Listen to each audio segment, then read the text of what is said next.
Australia, one of the most multicultural countries on earth and a nation of immigrants. But for 50,000 years ago, it was the very opposite. Australia was a home to an ancient people who was cut off from the rest of humanity. They were so isolated they could have gone extinct. So how did they beat the odds and survive?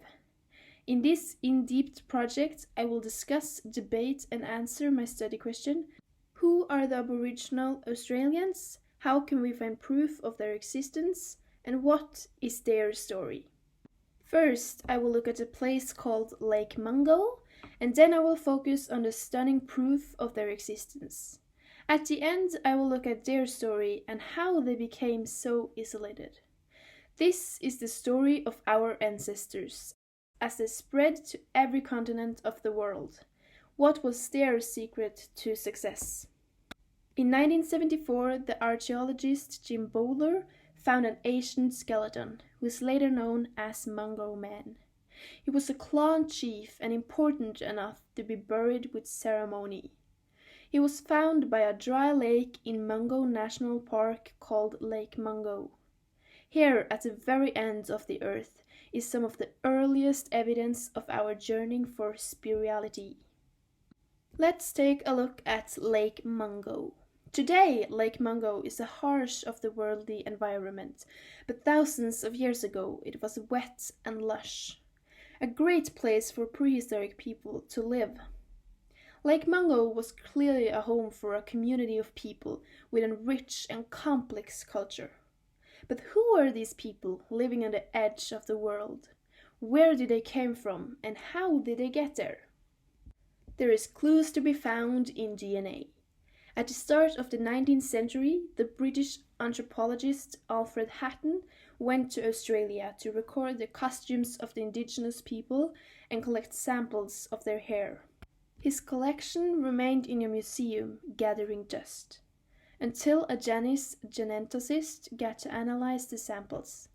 100 years later, this hair collection turns out to be a piece of gold. The hair sample came from a man in the outback of the Western Australia, which had barely been visited by Europeans at that time. So the DNA was pure Aboriginal. This was the first time anyone had sequenced that Aboriginal genome. From this one sample, it was possible to unlock the ancient history of a people. Analyzing the DNA was like looking into the deep past. Rather than exploring Asia, the first Australians headed south. They split from the rest of humanity 60,000 years ago, and then they were on their own. They adapted to life at the coast where there was really good places for food and for the hunter-gatherers. They ate a lot of rich and high-energy food like shellfish, fish, clams, eggs, and worms. 100 miles from the sea, there is stunning proof of their existence. The Worla Gabanmouth is a massive shelter who is shaped by the wind but carved by human hands. It may be the oldest monument in the world, 10 times older than Stonehenge. The walls are covered in layer upon layer of earth, which is a mix of modern and the very old. But how far back does this tradition go? Since 2010, different archaeologists have been working here, trying to unravel the history of the Worla Gabanmouth. They have found the oldest evidence of human occupation from the period somewhere between 48,000 and 50,000 years ago. The pigment used by this prehistoric artist was ochre. 6 miles from the Worla Gabanmouth, there is another painted rock face. It only has a couple of paintings, but they may be of an animal that no longer exists.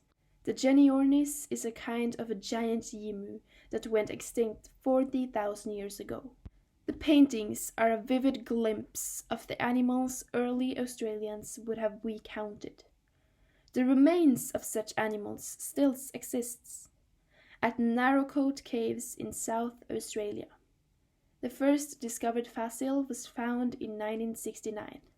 The bones are a treasure trove and evidence of Australia's extraordinary isolation. The first Australians had discovered a paradise, a virgin land with animals to hunt and food to eat. And with so few people, there was little, if any, competition for resources. Nowhere seems to be a better place to live. The landscape was filled with enough food and marine life to support a thriving community for thousands of years. The skeleton of Mungo Man provides an insight to the life at the lakeside. Each part of the skeleton has a story to tell, but nothing is more revealing than its teeth. There is an extraordinary pattern of wear on his molar teeth, and this severed angel of wear probably relates to something dragged repeatedly across it.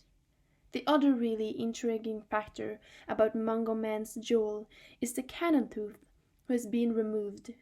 It could have happened from an accident, but we do know that traditionally Aboriginal people did remove the cannon tooth of a young man that were entering maturity. At Lake Mungo, they created a culture as advanced as any we know of from this time, with rituals that still resonate among Aboriginal people today. But their world was about to turn to dust. At this time, the Ice Age was becoming more severe. So much water was trapped in the ice. There was less moisture in the atmosphere, fewer clouds, and less rain. Paradise became hell. As rivers dried up, forests disappeared, and grasslands turned to deserts. Australia's giant beasts went extinct. According to the genetics, 60% of the Australian population died during the Ice Age.